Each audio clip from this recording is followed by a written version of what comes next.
Des images qui marquent le début des cours dans ce lycée de Mukondo. Des bâtiments flambant neufs, avec 32 classes pédagogiques, un bloc administratif, le nouveau lycée de Mukondo est à ses premiers enseignements depuis quelques jours, ce qui soulage les élèves. C'est une bonne initiative, surtout nous qui font le bac, nous devons être assidus. Ça me fait du bien de quitter la maison un peu, d'essayer de m'éloigner un peu de mes amis de là-bas pour venir ici, dans ce beau cadre, afin que ici, là, je puisse être concentré. Et vu qu'ici aussi, il y a la discipline. L'affluence des élèves est ressentie dans cette école qui doit accueillir des apprenants des quartiers environnants. Les élèves, ils viennent pour la plupart de Tchelampo, la cité de 17, à mi-chemin de Kombo. Ouais, c'est des grandes zones de population. Finalement, ils ont un lycée de proximité et ils ont préféré raccourcir les distances avec les transports qui deviennent très coûteux et puis difficiles. Je crois qu'on les a rendu un grand service. Aux yeux du directeur départemental, les priorités du lycée sont claires. J'attends de ce lycée plusieurs choses. D'abord la discipline, sans laquelle on ne peut pas avoir de bons résultats. La deuxième chose, c'est l'assiduité au cours, la disponibilité.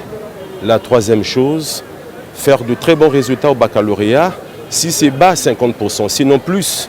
Et ça va permettre aux autres lycées de se mettre en compétition et de booster les résultats du département scolaire de Brazzaville. La construction de ce lycée améliore les conditions de travail des élèves et du personnel enseignant qui hier parcourait de longues distances à la recherche d'une école. Aujourd'hui, tous attendent l'inauguration officielle de l'établissement.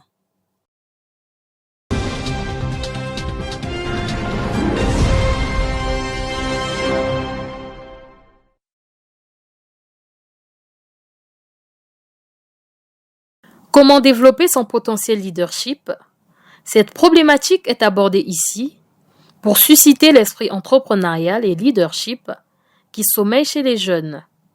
Et pour l'AUF, agence universitaire francophone, il faut doter la jeunesse des moyens nécessaires pour affronter le monde professionnel. En réalité, nous parlons des formations. Et qui dit formation, l'aboutissement, c'est l'employabilité. Et nous ne pouvons pas parler d'employabilité sans parler du leadership. En effet, en tout un chacun de nous réside une énergie de leadership. Tout un chacun de nous sommes dotés des dons, des talents. Et ces talents sont comme des diamants qui n'attendent qu'à être polis. Et à la sortie de cet atelier, je pense que tout un chacun de nous sortira avec un bagage assez armé qui ferait que nous soyons des leaders et que nous puissions nous développer au fur et à mesure. Pour beaucoup, cet atelier est un appel à la prise de conscience. Nous étions des leaders, mais inconscients. On ne savait pas du tout ce que c'est qu'un leader. Et tout à l'heure, on a pu nous montrer comment est-ce qu'on peut mener, comment est-ce qu'on peut conduire une société, comment est-ce qu'on peut orienter, comment est-ce qu'on peut décider. Je suis très heureux en ce jour de participer à cet atelier. Je suis sûr et certain que j'aurai des meilleurs résultats. Au fond, l'AUF ambitionne d'améliorer les compétences des jeunes en vue de leur faciliter l'accès à l'emploi et de les rendre indépendants.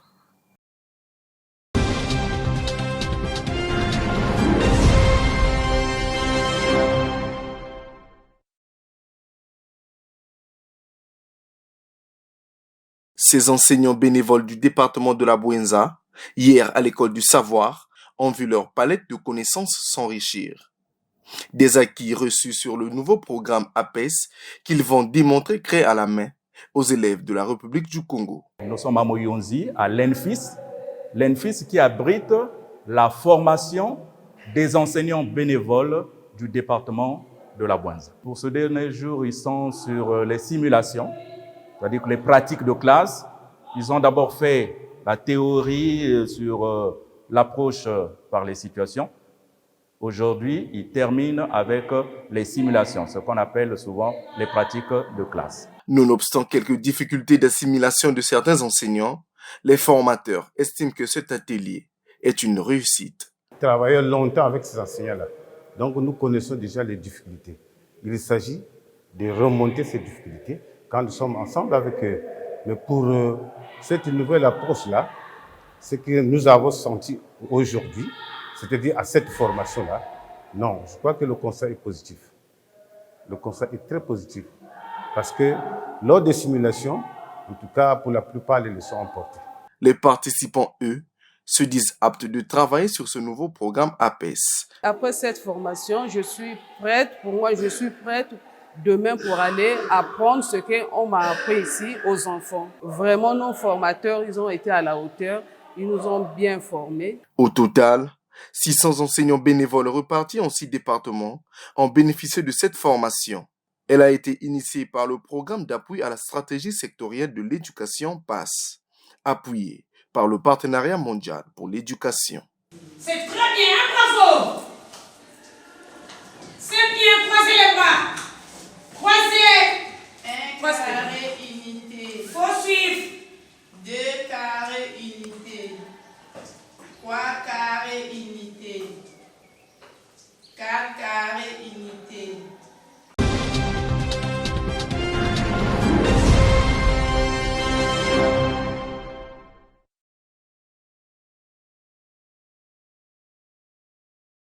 Après une rentrée scolaire effective dans le département du Kwilu, les élèves en classe d'examen sont appelés à constituer les documents nécessaires pour faciliter leur inscription aux différents examens d'État 2023-2024 qui bientôt sera lancé. Dans le Kwilu, en temps normal, tout se passe bien parce que nous avons déjà lancé la campagne. Nous avons demandé aux parents et aux chefs d'établissement de demander déjà à tous les enfants qui vont se présenter aux examens d'État d'apprêter déjà certains papiers. Nous avons par exemple, pour ceux qui vont se présenter au BEPC, nous avons le CEP, donc il faudrait déjà qu'ils aient leur diplôme de CEP. Pour ceux qui vont préparer le bac, il faudrait qu'ils aient déjà leur BPC légalisé. Je pense que la campagne est en train d'être faite pour que déjà ceux-là viennent vers nous parce qu'au niveau du bac, les diplômes sont légalisés à Brazzaville. Donc il faudrait qu'ils viennent plus tôt pour que nous puissions faire le travail afin que nous ne soyons pas en retard. Ce département entend mettre tout en œuvre pour avoir des meilleurs résultats aux examens d'État. Lors de nos descentes et lors de nos rencontres avec les différents inspecteurs, les différents enseignants, nous demandons à ce qu'il y ait l'assiduité dans le travail, la présence, et nous avons demandé à ce qu'il y ait le renforcement des capacités pour essayer un peu de combler les lacunes dans certains niveaux. Et je pense que c'est beaucoup plus le travail fourni par les inspecteurs en renforçant les capacités, en respectant certains consignes, parce qu'il y a eu des directives qui ont été données et je pense que ces directives ont été respectées. Ça a reflété un peu les résultats que nous avons eus. Ici, élèves et enseignants doivent donner le meilleur d'eux-mêmes afin de figurer dans le tableau d'honneur cette année.